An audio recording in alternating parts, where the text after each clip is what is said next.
सहभागिता का लोकार्पण हुआ है पुस्तक का, तो इसके बारे में आपका क्या कहना है? देखिए, मेरा ऐसा कहना है कि जो एक नैरेटिव रिफ्यूट किया गया कि संघ में महिलाओं का कोई स्थान नहीं है, मैंने उसको अपने रिसर्च डिज़ाइन से प्रूव किया है कि संघ में महिलाओं के लिए दृष्टिकोण बिल्कुल स्पष्ट है, जहाँ पर स्त्री और पुरुष में कोई अंतर नहीं है। अगर कोई अंतर की बात भी आती है तो स्त्री शीर्ष पे है, पुरुष उसका अनुगामी है।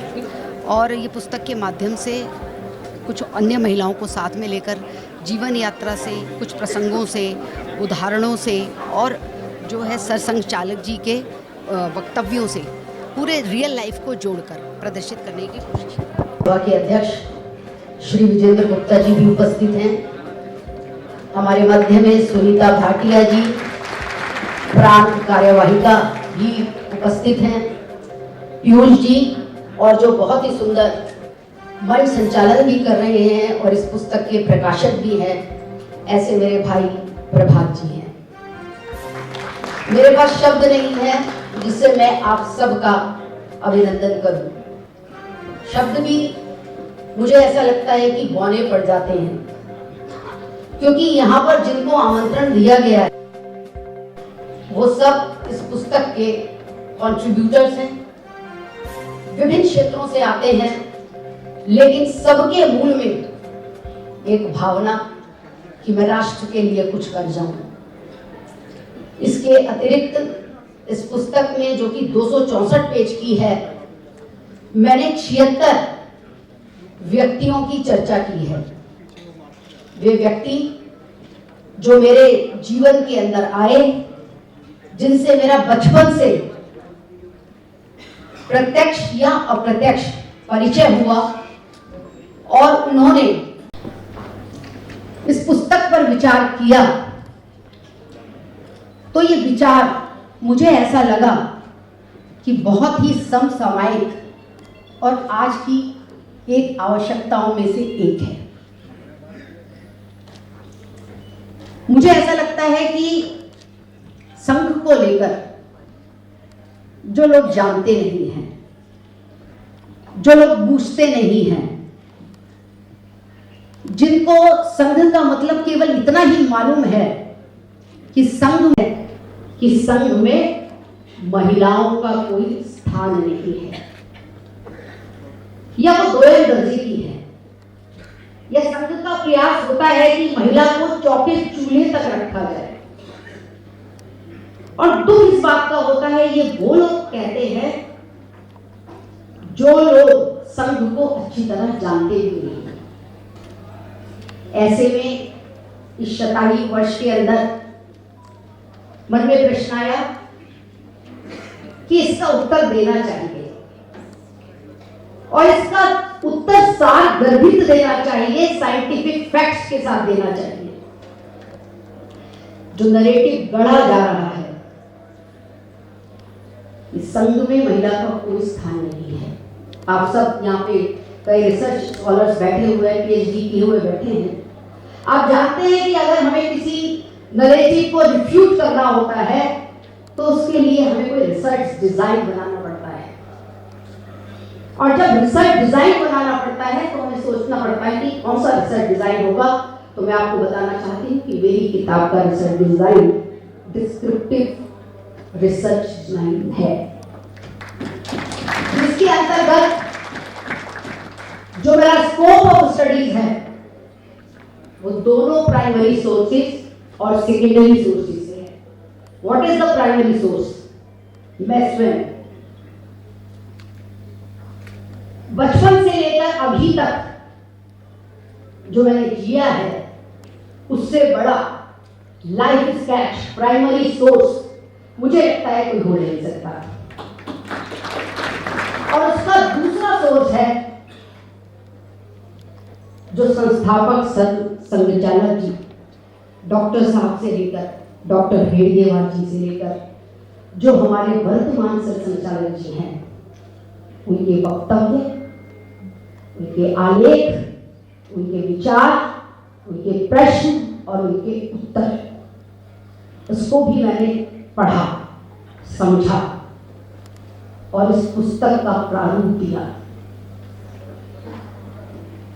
इस ज्यादा जिस वाक्य ने, जिस बिंदु ने मुझे प्रभावित किया, वो मैं चाहती हूं कि पुस्तक में तो आप पढ़ेंगे ही पढ़ेंगे, लेकिन मैं भी आपके सामने उसको रखूं। और वो था हमारे द्वितीय सरसंघचालक जी, गुरुजी। गुरुजी ने कहा कि स्त्री सृष्टि है। उन्होंने कहा स्त्री मां है, स्त्री मातृभूमि है और स्त्री जगन माता है।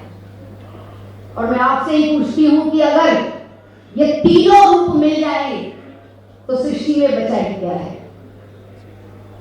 ये व्याख्या किसी और ने नहीं दी, ये राष्ट्रीय स्वयंसेवक संघ के द्वितीय सरसंघचालक जी ने कहा। आप ही बताइए, यहां पर इतने सज्जन लोग बैठे हैं, विद्वान लोग बैठे हैं, विदुषी बहनें बैठी हैं, इसमें कहां पर हमें ये वो आती है कि महिला का संघ में कोई स्थान नहीं है? इस ध्येय वाक्य को बनाकर पुस्तक के 3 भाग किए गए। पहला भाग जिसके अंदर मैंने अपने जीवन के संस्मरण लिखे, बचपन। मुझे नहीं पता था, मैं तो छोटी सी थी, लेकिन जब भी हमारे घर में कोई स्वयंसेवक आता था तो वो हमारी दादी के, ताई के पैर छूता था, चरण स्पर्श करता था। और मैं जहां भी जाती थी सब कहते थे ये संघ परिवार है इनका। तो मुझे नहीं पता था उसका मतलब, और मुझे लगता है मेरी दादी को भी नहीं पता होगा कि वो संघ परिवार की है, या मेरी मम्मी को भी नहीं पता होगा। उस जमाने के अंदर अगर संघ का स्वयंसेवक पुरुष है, पिता है, पुत्र है, तो पूरा परिवार अपने आप में ही संघ परिवार होता था। धीरे धीरे धीरे अन्य अनेकों ऐसी घटनाएं हैं जिनको मैं संघ से, समिति से जोड़कर देखती हूँ। मैंने उन घटनाओं का वर्णन किया है और उन सभी घटनाओं को मैंने संघ की विचारधारा से जोड़ा है। आप सबके जीवन में भी घटनाएं तो 50 होंगी, 100 होंगी जिनका वर्णन करना चाहते हैं, लेकिन पुस्तक की दृष्टि से जहां पर वो प्रासंगिक है, जहां पर उसका कोई औचित्य है, मैंने उसको जोड़ने का प्रयास किया है। और मैं आप सब जो मुझे मालूम है इस पुस्तक के पाठक बनेंगे, उन सबको ये भी बताना चाहती हूँ कि आपके लिए पुस्तक बहुत रोचक कहानी के रूप में इस प्रकार से लिखी गई है कि अगर आप उसके पहले पन्ने पे जाएं तो जब तक वो अंतिम पन्ना ना पढ़ लें तब तक आप चैन से नहीं बैठ पाएंगे।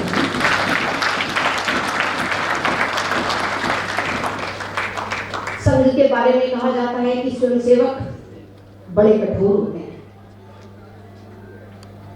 स्वयंसेवक ऐसे होते हैं जिनको किसी से कोई लेना देना नहीं होता, और स्त्रियों से तो उनको परहेज ही होता है। मैंने स्वयं ने, आप सब ने अपने घरों में देखा है कि जब कोई स्वयंसेवक या कोई प्रचारक अधिकारी घर पे आता है तो वो घर की सबसे बुजुर्ग महिला से तो अवश्य बात करता ही है, लेकिन घर के अंदर जो भी सहायक हैं, जो भी काम करने वाले हैं, उनसे भी वो अवश्य बात करता है। ये संघ का एक चेहरा है। मेरी पुस्तक 3 भागों में विभाजित है, जिसमें भाग 1 से पहले मैं आपके सामने एक और दृश्य रखना चाहती हूँ।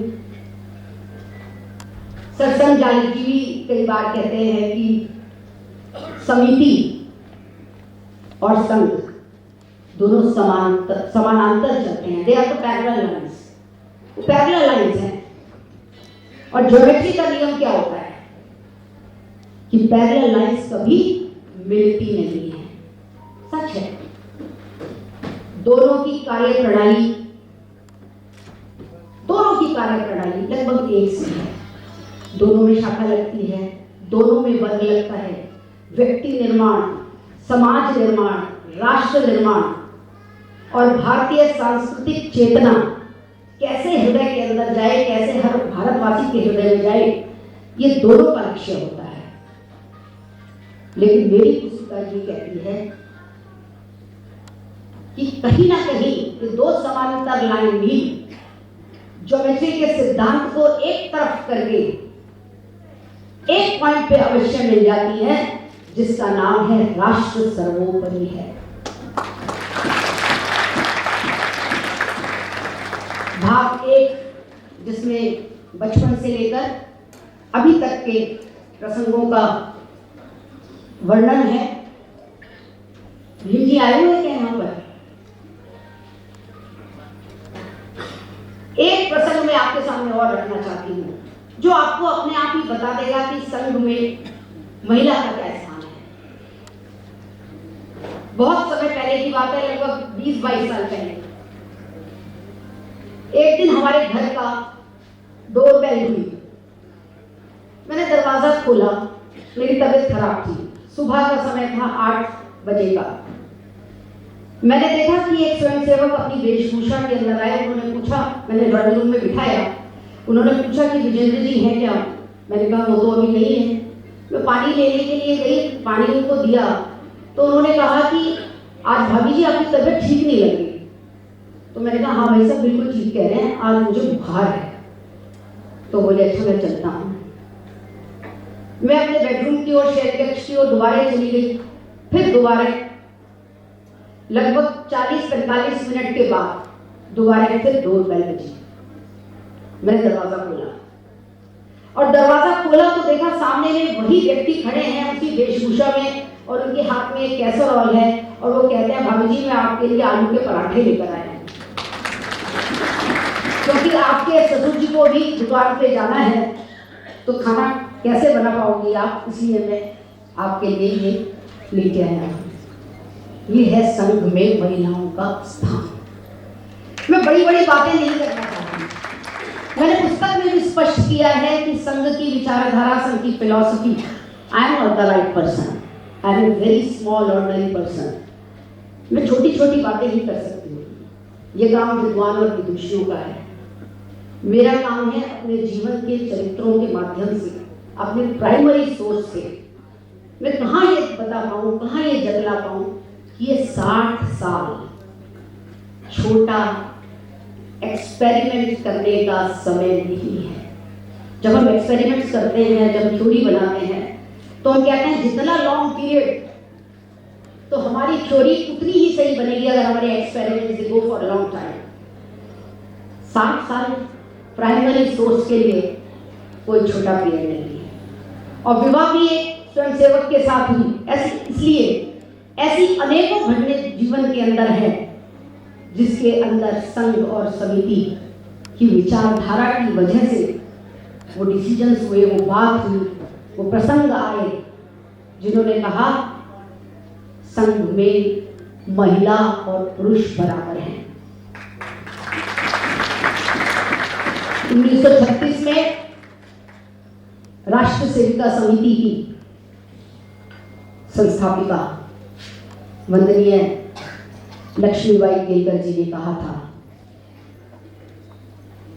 कि स्त्री और पुरुष रथ के पहिए नहीं हैं, 2 पहिए नहीं हैं। स्त्री सारथी है और पुरुष उसके पीछे चलने वाला, उसका अनुगामी है।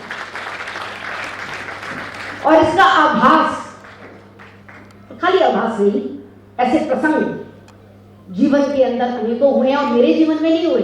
यहाँ आप जितनी भी महिलाएं बैठी हैं उन सबके जीवन में भी ऐसे न जाने कितने अनुभव हुए होंगे जो संघ परिवार ने, संघ की विचारधारा ने दिए हैं। क्योंकि संघ कहता है कि मेरी विचारधारा कहीं से आयात नहीं की गई, वो सनातन से आई है, वो पौराणिक है, वो चिरकालीन है, वो सदैव रहने वाली है और उसके अंदर भी नवाचार होता है। यही हेतु है जो नवाचार करने से कतराता नहीं है। भाग 2। भाग 2 के अंदर मैंने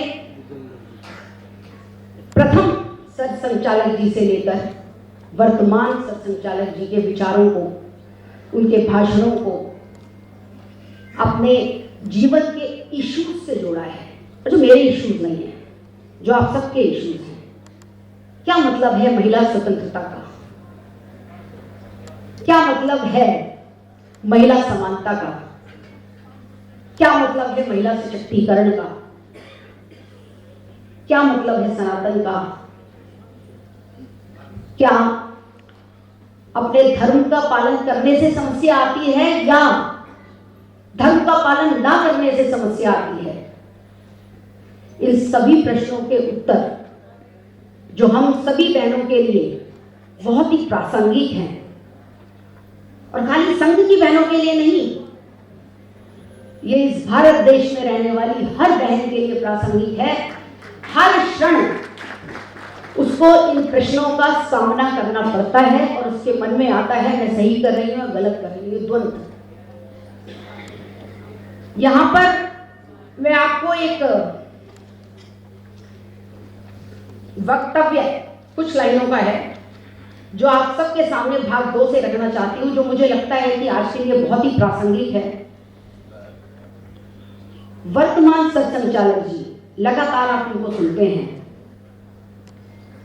उन्होंने कहा कि डॉक्टर अंबेडकर जी के भाषण का एक उदाहरण दिया और उसमें क्या कहा गया था। 1950 का वो भाषण है जिसको किसने उद्धृत किया है? हमारे पूजनीय वर्तमान सर संघचालक जी ने। उन्होंने कहा कि 1950 से पहले के भाषण में डॉक्टर अंबेडकर ने कहा कि महिला स्वतंत्रता के नाम पर होने वाले आडंबरों को पूर्ण तरीके से खारिज करते हैं। उनका कहना है कि महिलाओं का स्थान समाज में ऐसा है, अब इस लाइन को सुनिएगा, महिलाओं का स्थान समाज में ऐसा है 1950 में कि वे बराबरी से योगदान कर रही है। वे बराबरी से योगदान कर रही है। योगदान को माना गया। उन्होंने कहा कि वे स्वतंत्र हैं। स्वतंत्रता और समता महिलाओं में भी है, परंतु यह सारा बंधुता के आधार पर है। यह स्वतंत्रता, समता, बंधुता धर्म से निकली हुई है। यह फ्रांस की राज्य क्रांति वाली नहीं है। डॉक्टर अंबेडकर ने कहा कि बंधु भाव के आधार पर निकली स्वतंत्रता अपनी मर्यादा को जानती है, संयम का पालन करती है। स्वतंत्र होने के बाद भी वह स्वतंत्र नहीं होती। और उन्होंने ये भी कहा कि समता के रूप विभिन्न होंगे। ये बहुत लाइन इंपॉर्टेंट है, मैं चाहती हूं इस पे आपकी जरूर नजर पड़े कि समता के रूप विभिन्न होंगे, स्थान विभिन्न होंगे, काम विभिन्न होंगे, तो भी बराबरी का सम्मान देकर साथ में चलेंगे। यह चित्र इन दो वर्गों अर्थात स्त्री पुरुष के बारे में भारतीय समाज में प्रतिस्थापित होना अत्यंत आवश्यक है। हिंदू संगठन का एक पर्यावसान यही है। यह जब तक नहीं होता तब तक संगठन पूर्ण नहीं होता। सारे समाज का विचार, मानस और संवाद इस दिशा में बनना चाहिए। 1950 पर्यावसान मतलब होता है अंतिम लक्ष्य। उन्होंने कहा अंतिम लक्ष्य है बराबरी। ऐसे कई वृत्तांत, ऐसे कई भाषण, ऐसे कई उदाहरण मैंने दूसरे भाग में प्रस्तुत किए हैं। और तीसरा भाग जो बहुत महत्वपूर्ण भाग है, जिसके अंदर पिंकी आनंद जी जैसी, निदर्शना जैसी, हमारी श्रीवास्तव मैम जैसी और चारू जी जैसी, दो चारू हैं, दोनों चारू जैसी, और सभी बहनों का मैं नाम यहाँ पर नहीं ले पाऊंगी, 34 नाम हैं।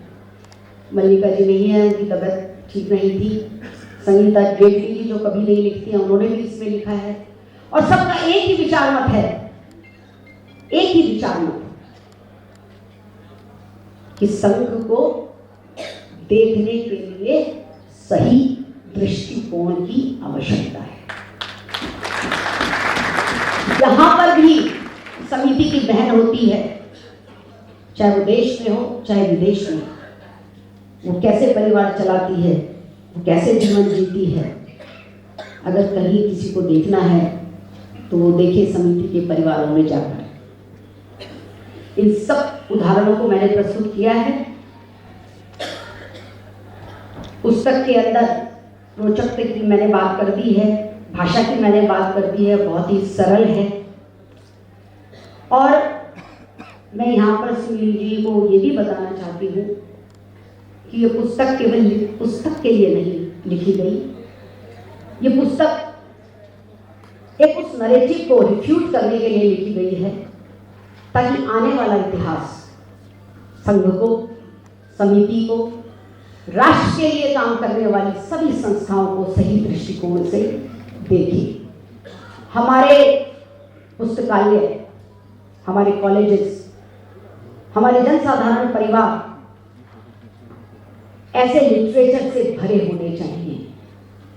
आज हमें 100 साल जब संघ के पूरे हो रहे हैं तो ऐसा लगता है कि अगर हमने सत्य को नहीं कहा तो नैरेटिव गढ़े जाते रहेंगे, नैरेटिव बनाए जाते रहेंगे। इसलिए आवश्यकता इस बात की है कि नैरेटिव्स को जो छूटे हैं, जिनके पीछे अपने वेस्टेड इंटरेस्ट है, उनको हम साहित्य की भाषा में डॉक्यूमेंट करके इसको रिफ्यूट करें। और अंत में स्त्री के विषय में मुझे सबसे अच्छा जो वाक्य लगता है मैं आपके सामने रखना चाहती हूँ और उसके पश्चात अपना स्थान लूँगी। मेरा प्रतिवेदन तो बहुत छोटा सा होना था, क्योंकि निर्मला जी ने जो मुझे समय दिया था उसमें उन्होंने कहा था वो 5:30 बजे चली भी जाएंगी, लेकिन कुछ आवश्यक कारणों से पार्लियामेंट में व्हिप लग गई है तो उनको वहाँ रहना पड़ेगा। तो मैंने थोड़ा सा समय लेने की यह धृष्टता की है किंतु अब मैं आपका ज़्यादा समय नहीं लूँगी। हम सब सुनील जी को सुनने के लिए आए हैं, उनका मार्गदर्शन भी चाहते हैं। आगे स्त्री और पुरुष कोई किसी से कमतर नहीं, हमारी मंशा ऐसी भी नहीं है कि पुरुष को हम स्लेव बना लें, ऐसी भी हमारी कोई मंशा नहीं है। हम दोनों बराबर कंधे से कंधा मिलाकर अपने सनातन को ध्यान में रखते हुए आगे बढ़ेंगे। तो मैं पढ़ती हूँ, सृष्टि स्थिति विनाशनाम शक्ति भूते सनातनी गुणाश्री गुणमयी नारायणी नमोस्तुते। निर्माण से प्रलय तक पूरी शक्ति का आधार नारी ही है, तुम ही गुणों का आधार और सर्व गुणमयी हो। धन्यवाद।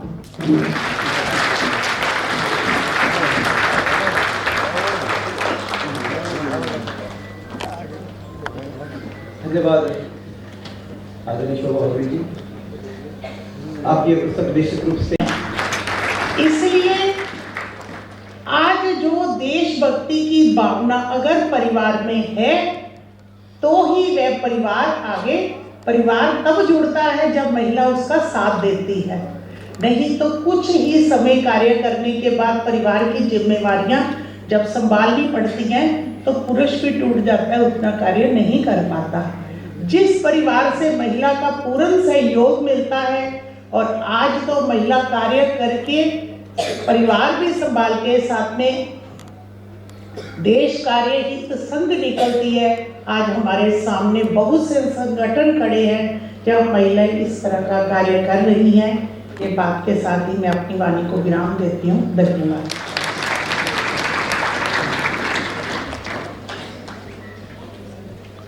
धन्यवाद दीदी। हम पुस्तक का विधिवत लोकार्पण कर रहे हैं, उससे पूर्व इस पुस्तक पर केंद्रित एक सामाजिक और सांस्कृतिक सम्मेलन जो बिना रुके, बिना थके, बिना हारे और बिना डरे राष्ट्र प्रथम की भावना के साथ अपनी शताब्दी यात्रा मना रहा है। भगवा त्याग का प्रतीक बनकर संघ एक विचार, एक चेतना और एक संगठित शक्ति के रूप में पिछले 100 वर्षों से जाति और धर्म से ऊपर उठकर निरंतर सशक्त होता रहा है। 1925 में स्थापित ये संगठन प्रारंभ से ही एक पुरुष संरचना के रूप में विकसित हुआ, जहां शाखाएं और प्रशिक्षण पुरुषों के लिए आयोजित होते रहे और इसी वजह से महिलाओं की भागीदारी को लेकर सवाल समय समय पर उठते रहे हैं। संघ के संस्कारों की कार्य पद्धति पुरुषों के लिए राष्ट्रीय महिलाओं के लिए राष्ट्रीय सेविका समिति, ये दोनों समांतर चलेंगे, एक दूसरे के कार्य क्षेत्र में काम नहीं करेंगे, एक दूसरे को हमेशा मदद करते चलेंगे। काफी समय से जो लोग संघ को भली भांति नहीं जानते हैं, वो संघ को केवल पुरुषों का संगठन मानकर उस पर आरोप लगाते हैं कि ये पुरुषवादी मानसिकता की संस्था है और इसमें महिलाओं को सशक्त करने के बजाय केवल चूल्हे चौके तक सीमित भूमिकाओं तक बांध कर देखा जाता है। इसी भ्रांति को दूर करने के लिए प्रसिद्ध समाज सेविका, संपूर्ण एनजीओ की संस्थापिका और समिति की सेविका डॉक्टर शोभा विजेंद्र जी ने अपनी पुस्तक शतायु संघ और महिला सहभागिता के माध्यम से संघ से जुड़े अपने अनुभवों को प्रभावशाली ढंग से प्रस्तुत किया है। समिति और संघ दोनों के दृष्टिकोण स्त्री पुरुष के पीछे नहीं है और पुरुष भी स्त्री के पीछे नहीं है। अगर हम समिति की बात करें तो उसकी संस्थापिका वंदनीय लक्ष्मीबाई केलकर ने 1936 में कहा था कि स्त्री और पुरुष केवल रक्त के दो पहिए नहीं है, लेकिन उस रथ में सारथी स्त्री है और उसके पीछे चलने वाले उसके अनुगामी पुरुष। पुस्तक में 34 ऐसी प्रमुख महिलाओं के संस्कारात्मक लेख भी शामिल हैं, जिन्होंने अपने परिवार के साथ मिलकर संघ की विचारधारा के प्रचार प्रसार में महत्वपूर्ण योगदान दिया है। हमारी दादी जी जब मुंबई पुरानी दिल्ली के स्टेशन पर आते थे तो उस समय पर उनको अपने हाथों से बना हुआ भोजन मेरे ताऊजी उनको देकर आते थे, तो मैं सुनती थी मुझे गर्व का अनुभव होता था। इस सारस्वत आयोजन में मुख्य अतिथि केंद्रीय वित्त एवं कॉर्पोरेट कार्य मंत्री श्रीमती निर्मला सीतारमण, अखिल भारतीय प्रचार प्रमुख माननीय सुनील अम्बेकर, दिल्ली विधानसभा के अध्यक्ष माननीय विजेंद्र गुप्ता सहित तमाम गणमान्य लोगों का स्वागत है।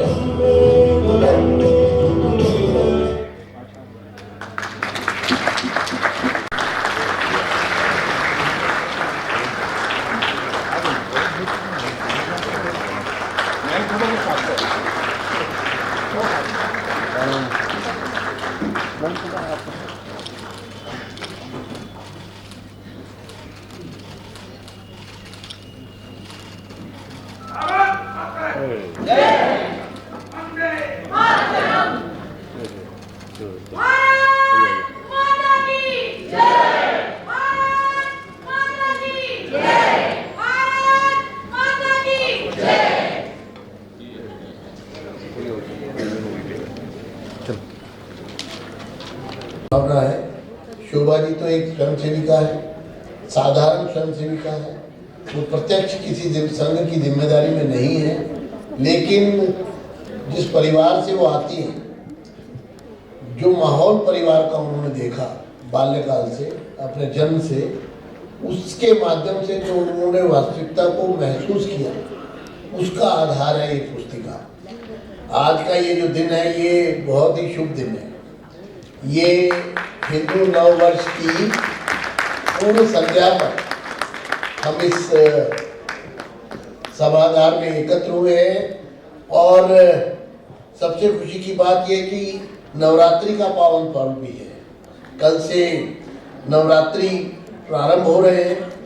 यह पुस्तक जो नारी शक्ति और महिला सहभागिता पर केंद्रित है, ऐसे शुभ अवसर पर भी अधिक सार्थक हो जाती है, क्योंकि हमारी संस्कृति में माँ दुर्गा को शक्ति के सर्वोच्च स्वरूप के रूप में पूजित किया जाता है।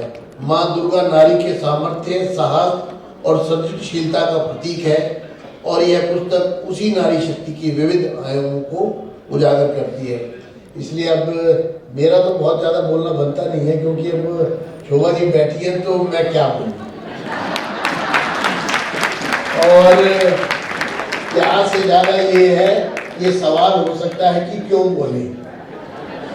तो इसलिए संभल के बोलना पड़ता है, बाकी तो कहीं कोई सोचने की जरूरत पड़ती नहीं है, लेकिन यहाँ ये है कि थोड़ा सोचना पड़ता है। इसलिए मैं अपनी बात को प्रभात जी नहीं चाहते कि घर की शांति बनी रहे, तो कह रहे नहीं बोल सकते। तो कुल मिला के आप सबका अभिनंदन है, स्वागत है आप इस अवसर पर इतनी बड़ी संख्या में शोभा जी के बुलावे पर यहाँ उपस्थित हुए हैं। मैं खुद मुझे मेरे लिए सुखद आश्चर्य है कि आप सब यहाँ आए हैं और अपना समय दिया है। इस पुस्तक को आप अवश्य पढ़ें। एक बात से तो मैं उनकी पूरी तरह सहमत हूँ, क्योंकि मुझे मालूम नहीं था कि जब वो ये पुस्तक लिख रही थी, ये जरूर था कि कुछ खोई थी पिछले 6-8-10 महीने से। घर पे भी समय मैं उनसे आग्रह करता हूँ उसे आए हमें संबोधित करें। आदरणीय सुनील आगे करें।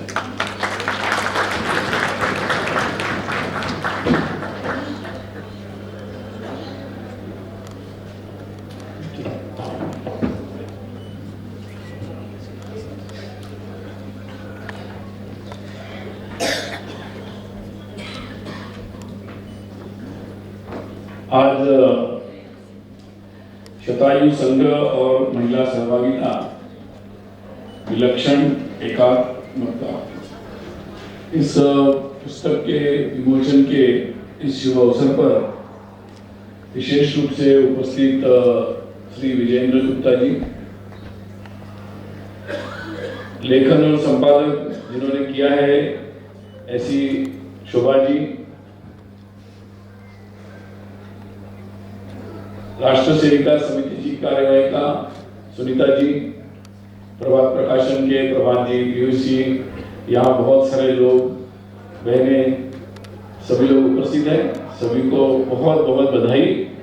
और विशेषकर जिन्होंने इस पुस्तक में अपने लेखों से योगदान दिया है, उन सभी को विशेष रूप में बहुत सारी बधाई। और ये पुस्तक आज विमोचन हो गया है।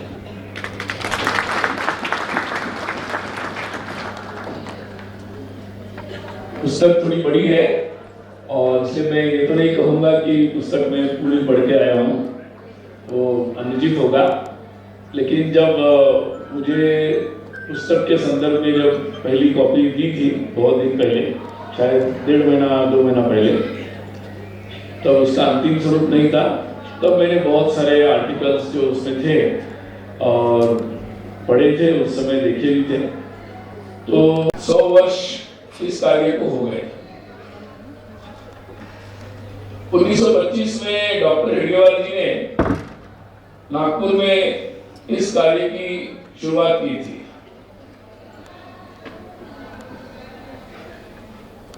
संघ प्रारंभ होने के कुछ वर्षों बाद ही 1936 में जैसा ये पुरुषों का काम हो रहा है व्यक्ति निर्माण का शाखा के माध्यम से, वैसा काम महिलाओं के बीच में होना चाहिए। ये बात लक्ष्मीबाई अर्थात मौसी केलकर जी के माध्यम से आई और 1936 में ये कार्य भी प्रारंभ हुआ और नागपुर में ही ये कार्य उन्होंने प्रारंभ किया। नागपुर, वर्धा और फिर धीरे धीरे आज जैसे राष्ट्रीय स्वयंसेवक संघ का कार्य देशव्यापी हुआ है, राष्ट्र सेविका समिति का भी कार्य देशव्यापी हुआ है।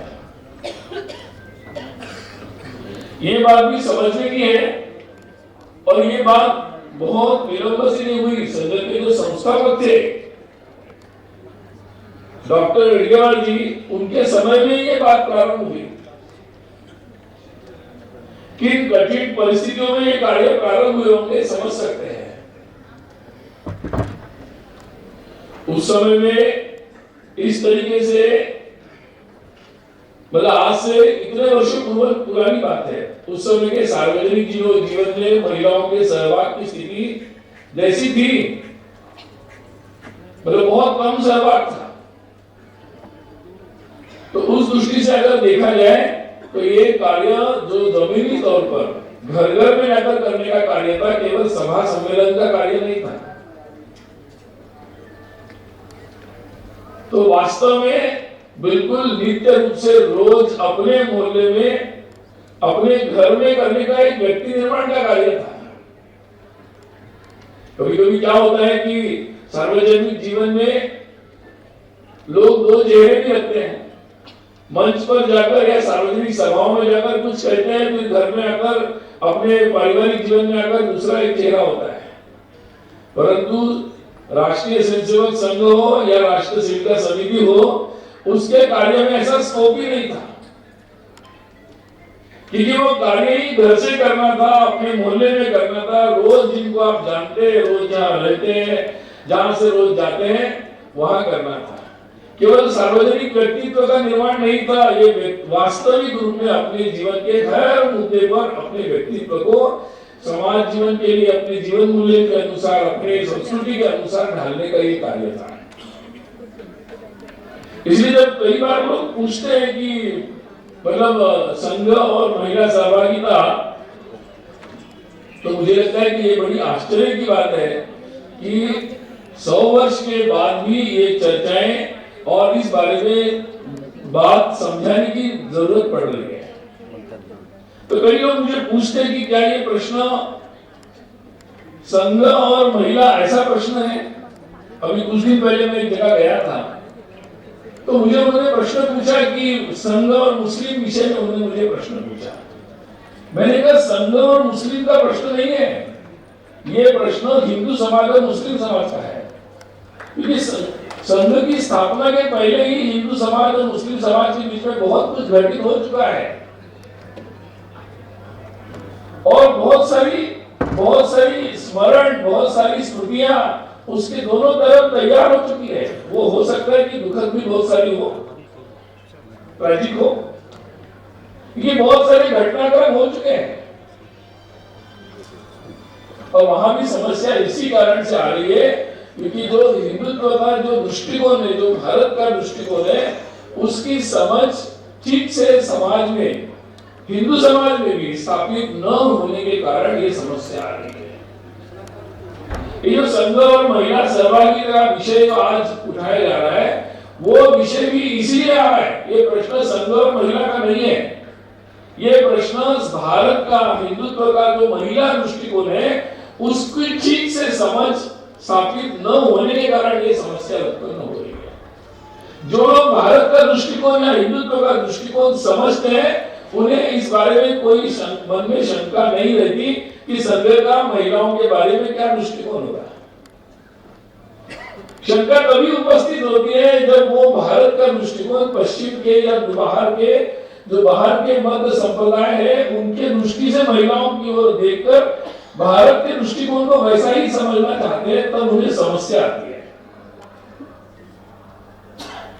और उस कारण से फिर वो भारत के दृष्टिकोण को भी उसी एंगल से देखते हैं, उसी दृष्टि से देखते हैं और संघ को भी उसी एंगल से देखकर समझने का प्रयास करते हैं। और इसलिए जब भारत में ये बात सच है कि विश्व में भी महिलाओं की बराबरी का स्थान समाज जीवन में होना, परिवार में होना, उसके बारे में उचित धारणाएं होना, इसके संदर्भ में विश्व में पिछले हजारों दशकों में मुझे पता नहीं, परंतु पिछले अगर 9 हिस्ट्री को हम देख ले 1000 वर्ष की, तो उसमें समस्याएं रही हैं और ये सबको स्वीकार करना चाहिए। भारत में भी ये समस्याएं रही, भारत में भी ये समस्याएं रही,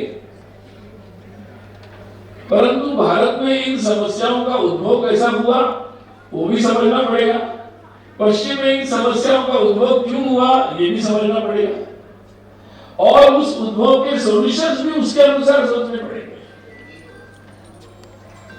लेकिन प्रश्न एक पूछा है, उत्तर दूसरा आया, तो मार्क नहीं मिलेंगे परीक्षा में।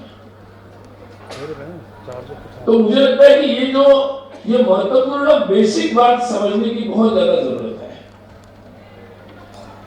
क्योंकि मूलभूत जो धारणाएं दुनिया भर के आज के विश्व में जो भारत के बाहर जन्मे हुए विचार है, उनके अंदर जो महिलाओं के प्रति जो धारणा है, कोई मानता है कि वो आत्मा नहीं है, कोई मानता है कि वो शुद्ध नहीं है,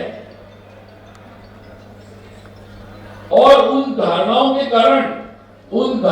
कारण उनके समाज में बहुत सारी समस्याएं उत्पन्न हुई। उनके यहाँ जो राजनीतिक विचार उत्पन्न हुए, राजनीतिक व्यवस्थाएं बनी, सामाजिक व्यवस्थाएं बनी, उनके मत संप्रदायों की, जिसको रिलीजियस व्यवस्थाएं बोलते हैं, उन व्यवस्थाओं में भी बहुत सारी समस्याएं हैं। उनमें दूर दूर तक कोई बराबरी का स्थान 1000 वर्ष में नहीं दिया गया और उसको एक अपने जो मूल धारणाएं उन्होंने अपने विचार के आधार पर, अपने मत संप्रदाय रिलीजियस के आधार पर बनाई, उसके कारण उनके समाज में ये समस्याएं उत्पन्न हुई और इस कारण से उनके समस्या के समाधान का जब पिछले 200-300 वर्ष में जब उसके समस्याओं के समाधान का जागरण प्रारंभ हुआ, जिसको हम लोग एक नव जागरण बोल सकते हैं। मैं कोई पॉलिटिकल साइंस का न विद्यार्थी हूँ, पढ़ाना तो मुझे नहीं आता है, लेकिन बहुत सारी हमारे दिल्ली में बहुत सारे पॉलिटिकल साइंस हर यूनिवर्सिटी में है और बहुत सारी स्टडी उसमें होती है, बहुत सारे लोगों से मैं मिलते रहता हूँ, तो बहुत सारे सॉल्यूशंस जो निकालने का जो प्रयास हुआ, चाहे लिबरल थॉट्स के द्वारा, चाहे लेफ्ट कम्युनिज्म के द्वारा, या जो वहां के मध्य संप्रदायों के जो व्यवस्थाएं थी उनके संदर्भ में भी जो एक नया पुनर्जागरण का काल वहां पर आया, उसमें जो एक नई उदाहरण के साथ नए समाधान ढूंढने के जो प्रयास हुए, वो उनकी जो समस्या थी उसके कारण उसके अनुसार ढूंढने का प्रयास हुआ और इसलिए उसमें एक शोषक था और एक शोषित थे और उन्होंने हर विषय में एक दूसरे के बीच में संघर्ष को देखकर किया और इसलिए उन्होंने इस समस्या को ही माना कि ये पुरुष और स्त्रियों के बीच का संघर्ष है और इसके बीच में एक प्रतिस्पर्धा है, दोनों में से हर एक को अपनी तैयारी करनी है और कैसे न किसी तरीके से जीतना है। और इसलिए जो विचार भी उत्पन्न हुए, जो मॉडर्न फेमिनिज्म है, वो विचार भी उस एक स्पर्धात्मक दृष्टि से तैयार होता चला गया और इसलिए उसकी जो सॉल्यूशंस भी निकल कर आए, वो पिछले 100-150 वर्षों में अलग अलग प्रकार से उसकी थ्योरीज विकसित होती चली गई, उसकी क्रियान्वयन भी हुए, स्टेट्स की पॉलिसीज बनी, दुनिया भर में जितनी क्षमता पुरुष में है उतनी ही या कई बार ज्यादा पुरुष क्षमता महिलाओं में है, परंतु ये प्रतियोगिता नहीं है महिला और पुरुष। ये हमारी थॉट प्रोसेस में कभी भी इसको प्रतिस्पर्धा नहीं माना गया, एक परस्पर पूरक के रूप में इसको सतत रूप से इसको लगातार हर समय में ये प्रस्तुत किया गया। इसके उदाहरण प्रस्तुत हुए, मैं अगर उदाहरण देने जाऊंगा तो बहुत लंबी बात हो जाएगी। यहाँ बहुत सारे विदुषी सब लोग बैठे हैं, सब जानते हैं उदाहरणों के बारे में और लगातार उस हमारी उन और उसमें जो भी समस्याएं आती थी, हमारे साधु संत ऋषिगण उस समय की जितने भी हमारी चर्चाएं होती थी, उससे हम उसका समस्याओं का परिष्कार भी करते चले गए, वो भी धर्म के आधार पर, धर्म के मूलभूत जो मूल्य थे उसके आधार पर। समस्याएं तब प्रारंभ हुई निश्चित रूप से इस परंपराओं में भी मनुष्य के स्वभाव के कारण कुछ क्षरण समय समय पर आता गया, लेकिन जहां जहां क्षरण आया वहां वहां हमारे कोई न कोई साधु संत परंपरा मत परंपरा तैयार थी। आप देखेंगे कि रामायण महाभारत काल से लेकर भगवान महावीर का समय है, वो भी इस बारे में आह्वान कर रहे, वो भी इस बारे में कार्य कर रहे, भगवान बुद्ध आए वो भी इस बारे में कार्य कर रहे। यानी अगर हम शंकराचार्य की परंपरा देखेंगे वो भी ये कार्य कर रहे हैं। यानी मैं महाराष्ट्र से आता हूं, वहां जो संतों की परंपरा है, संत ज्ञानेश्वर, संत तुकाराम से लेकर फिर मैं संत जनाबाई को भी जानता हूं, मैं बहुत सारे लोगों को जानता हूं। देश भर में, हमारे देश भर में ऐसी परंपराएं समय समय पर लगातार चलती रही। तो हमारी समस्या तब आई जब हमारी इस ज्ञान की परंपरा में कोई खंड आए, वो हमारी गलतियों के कारण आए या विदेशी आक्रमणों के कारण आए।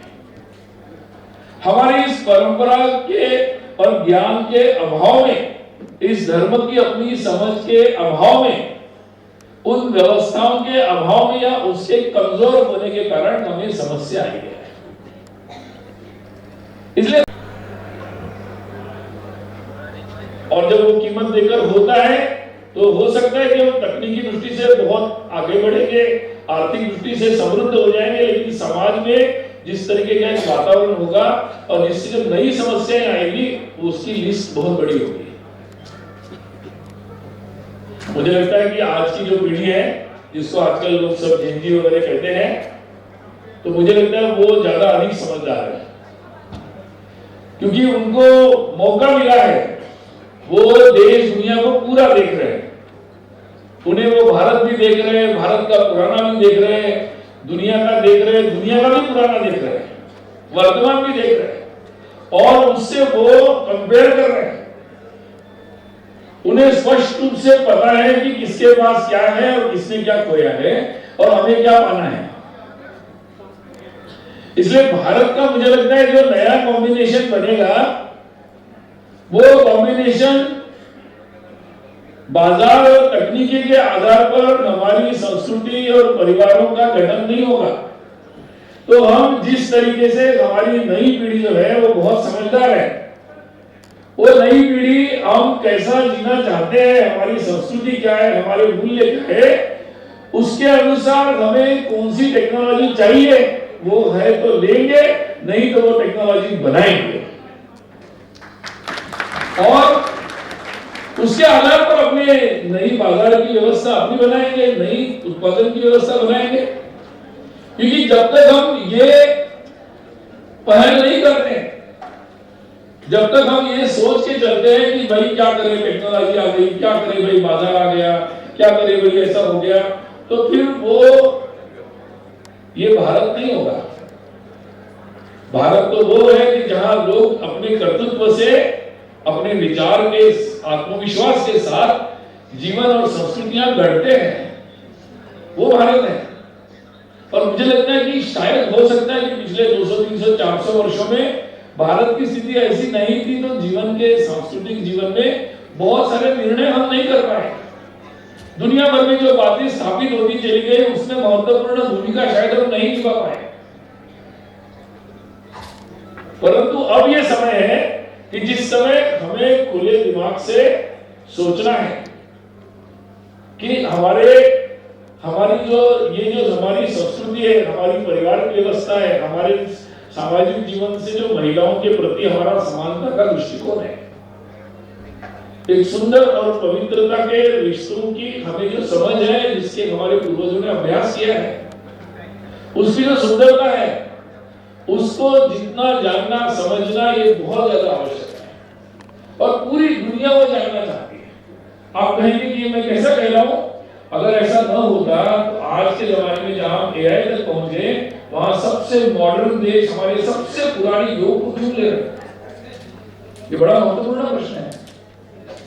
तो हमें अपनी इस सोच को, पुरानी जरूर है बट वो रिग्रेसिव नहीं, लेकिन नए जमाने में पुरानी बात वैसी की वैसी नहीं चलेगी। इसलिए इस पर मंथन होना जरूरी है कि भाई आगे का हमारा पुराने जमाने से जो होगा वो हम सीखेंगे, दुनिया भर में जो हुआ है उससे भी समझेंगे और भी नए जमाने के लिए नई बात हम बनाएंगे। ये मुझे लगता है आज बहुत ज्यादा जरूरी है। राष्ट्रीय स्वयंसेवक संघ के संस्थापक जो थे, उनकी सोच यही थी। वो ये नहीं सोचते थे कि जैसे पुराना भारत था वैसे ही मुझे बनाना है। वो ये सोचते थे कि पुराना जो भारत था उसके प्रति मुझे गर्व रहना चाहिए और इसलिए I don't want to live in the history, I want to learn from the history. मुझे इतिहास से सीखना है और उसके आधार पर हमें नई व्यवस्थाएं बनानी है जो आधुनिक भारत के लिए, आधुनिक विश्व के लिए जो आवश्यक होगी, जो उपयोगी बनेगी। संघ उस दृष्टि से सोचता है। संघ कोई एक पुस्तक और एक विचार लेकर, एक थ्योरीज लेकर समाज में परिवर्तन नहीं करना चाहता। इसलिए महिलाओं का जहां तक विषय आता है, निश्चित रूप में समाज में संघ महिलाओं पर काम करता है, तो शाखा का जो व्यक्ति निर्माण का काम है वो समिति की शाखाओं में महिलाओं के लिए, पुरुषों के लिए संघ की, आरएसएस की संघ की शाखाओं में होता है। मैं बहुत वर्षों तक विद्यार्थी परिषद में काम किया। स्वाधीनता के पश्चात 1948 में विद्यार्थी परिषद की स्थापना बनी। ये संघ का समिति के बाद, स्वाधीनता के बाद सार्वजनिक जीवन का पहला संगठन था। श्री गोलवलकर गुरुजी उस समय सरसंघचालक थे। आज की कल्पना मत करिए, 1948 में राष्ट्रीय स्वयंसेवक संघ के स्वयंसेवकों ने नौजवान युवक युवती कॉलेज के छात्रों का एक संगठन बनाया और इसमें पहले दिन से ये कहा कि यहाँ छात्र और छात्राएं एक साथ काम करेंगे। ये संघ का विचार है, ये संघ का विचार है। उसके बाद कितने सारे संगठन बने, उसके बाद बीएमएस बना, विश्व हिंदू परिषद बना, किसान संघ बना, अभी सेवा भारती, बहुत सारे संगठन बने सार्वजनिक जीवन में। राजनीतिक जीवन में स्वयंसेवकों ने जनसंघ और बाद में बीजेपी बना। इतने सारे सार्वजनिक जीवन में महत्वपूर्ण कार्य करने वाले संगठन, उनमें बड़ी संख्या में महिलाएं काम करती हैं। केवल कार्य नहीं करती, नेतृत्व भी करती है।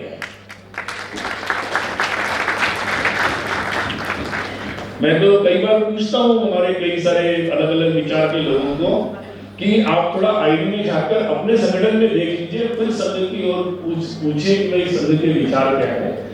मैं तो बचपन से देखा हूं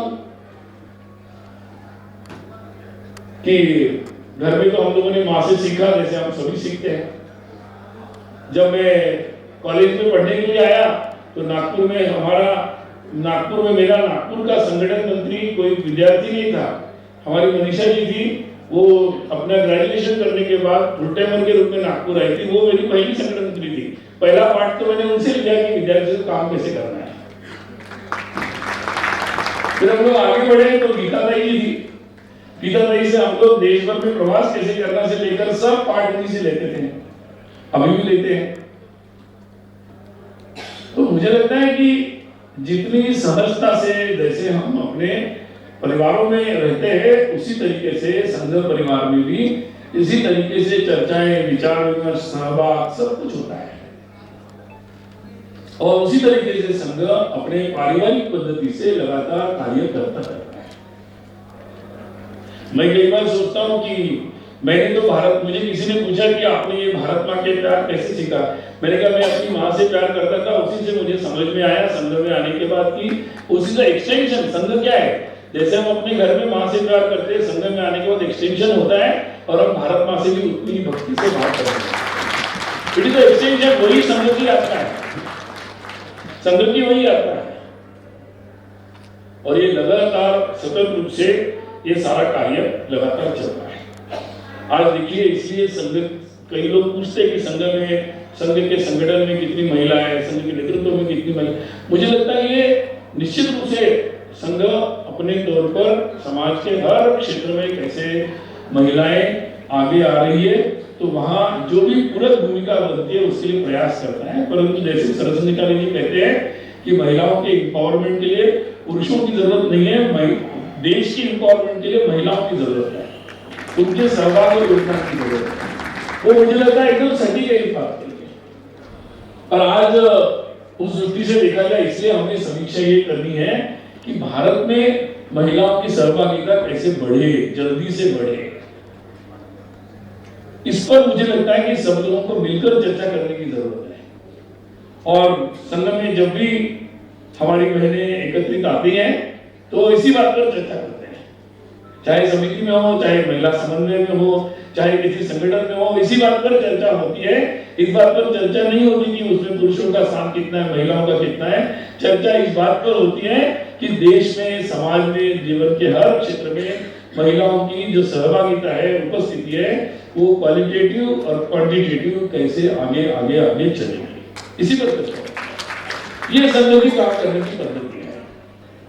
और इसलिए ये खुशी की बात है कि आज अपने देश में जीवन के हर क्षेत्र में महिलाओं का उपस्थिति बढ़ रही है, संख्यात्मक भी बढ़ रही है आज देखेंगे, मैं देख रहा था कि हमारे पंचायत की व्यवस्था में लगभग मुझे लगता है 14.5 लाख लीडरशिप में महिलाएं हैं पंचायत राज की व्यवस्था में। ये बहुत बड़ा नंबर है। और अगर आप गिनेंगे तो मुझे लगता है कि संघ विचार से जुड़ी हुई महिलाएं अगर आप देखेंगे उसमें, तो मुझे लगता है ज्यादा से ज्यादा मिलेंगी आपको, ये मैं जरूर कह सकता हूं। ऐसे ही जीवन के हर क्षेत्र में, और ये मैं आशा करता हूं कि जल्दी हमारे पार्लियामेंट्स में, असेंबलीज में भी बड़ी संख्या में और ज्यादा संख्या में महिलाओं की सहभागिता, केवल सहभागिता नहीं, नेतृत्व में उनकी बड़ी उपस्थिति भी हम लोगों को आने वाले समय में देखने को मिलेगी। क्योंकि देश को आगे बढ़ना है तो उतनी मात्रा में, उतने प्रमाण में उनकी उपस्थिति, सहभागिता, लीडरशिप देश के लिए जरूरी है। ये संघ का विचार है।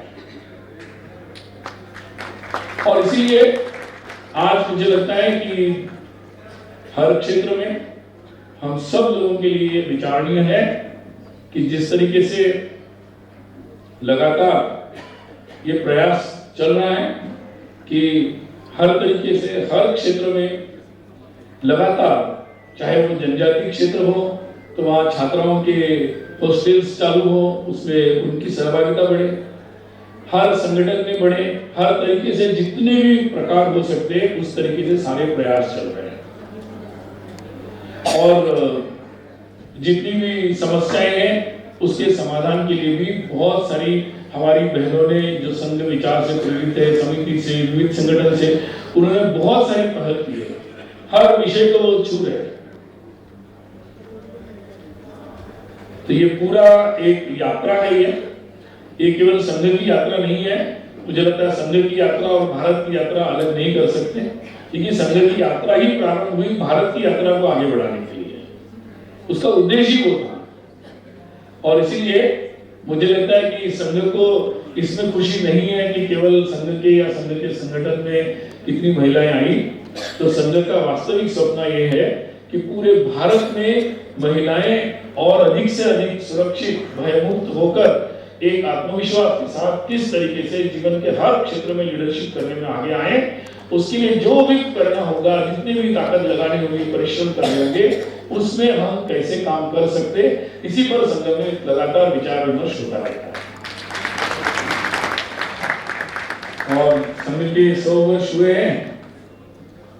ये 100 वर्ष की यात्रा थी जिसमें देश भर में ये जो विचार है संघ का, ये विचार करने वाले, सोचने वाले, उसके अनुसार जीवन यापन करने वाले ऐसे लोग देश के हर कोने में उपस्थित हो, ताकि इस बात पर लोगों का विश्वास जमे कि भाई ऐसा भी सोचा जा सकता है, ऐसा किया जा सकता है, ऐसा जिया जा सकता है, इस तरीके से देश को आगे बढ़ाया जा सकता है।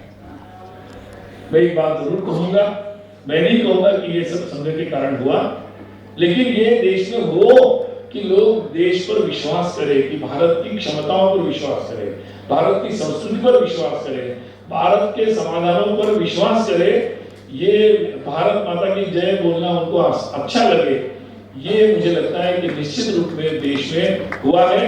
और ये देश में हो, इसके लिए ही संघ ने अपने 100 वर्ष लगाए हैं।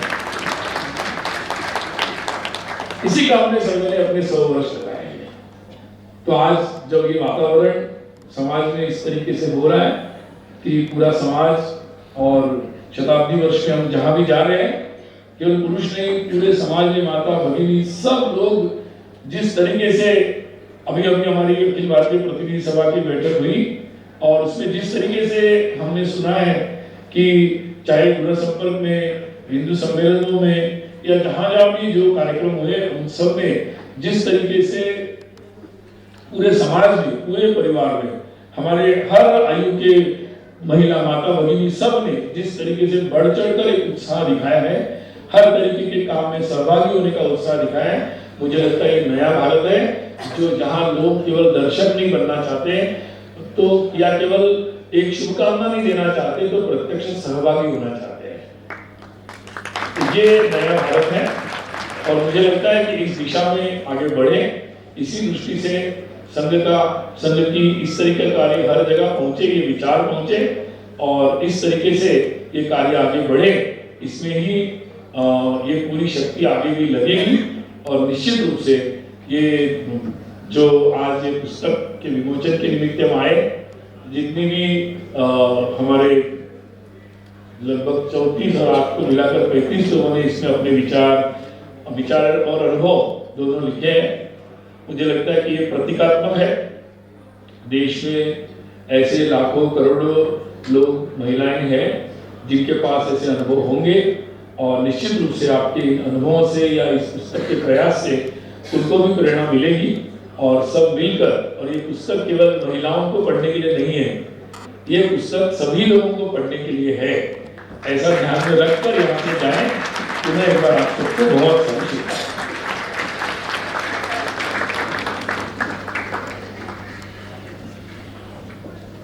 बहुत धन्यवाद आदरणीय